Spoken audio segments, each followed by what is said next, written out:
আমার 100 কোটি টাকার মাল ছিল, গার্মেন্টসের অনেকগুলো মাল ছিল আমাদের, বিশেষ করে আমার বিআর পাওয়ার সরকারি প্রতিষ্ঠানের $5,98,000 মাল আমি সব রেডি করছি, মাল রেডি দিব কালকে, সব শেষ হয়ে গেছে একদম। তা জানি না, আমি মাত্র খবর আসছি, দৌড়ে আসছি। না না না না, এটা তো এখানে লাগে না, এটা কোন সাইড একটা যায়, আমরা খবর পাই দৌড়ে আসছি এখানে আসছে। কুরিয়ার সার্ভিস থেকে সময় আগুনটা লাগছে। মানে আমাদের এখানে কি পরিমাণ মাল, কি জিনিস চিন্তা করতে পারবেন না, আমাদের এমন অবস্থা কেউ হিসাব নেই। এটা কি পরিমাণ, কি মূল্যবান দাম আমার বুঝেন। আমার 1300 কেজি মালের দাম হলো €5,89,000, তাহলে কয়টা কোটি টাকা দেন? এভাবে কতজনের মাল আছে, কতজন ওয়ার হাউসের মাল আছে, কি পরিমাণ ক্ষতি হচ্ছে চিন্তা করা যাবে না। এটা আমার মাল ঢুকছে হয়তো 10 তারিখে, আমার কাজগুলো প্রসেসের, সরকারি মাল তো সরকারি প্রতিষ্ঠানের আইপি করতে হয়, এগুলো করে রেডি করে আসছি, কালকে কাজ করবো। এভাবে অসংখ্য মাল, আমার ইপিজেডের মাল ছিল কয়েক টন মাল, সব লেদার ছিল, সব শেষ হয়ে গেছে।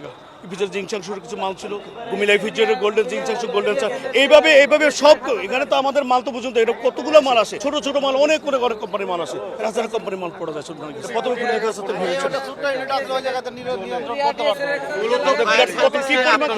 এটা কোনো একটা ফ্যাক্টরি হিসাব করা যাবে না।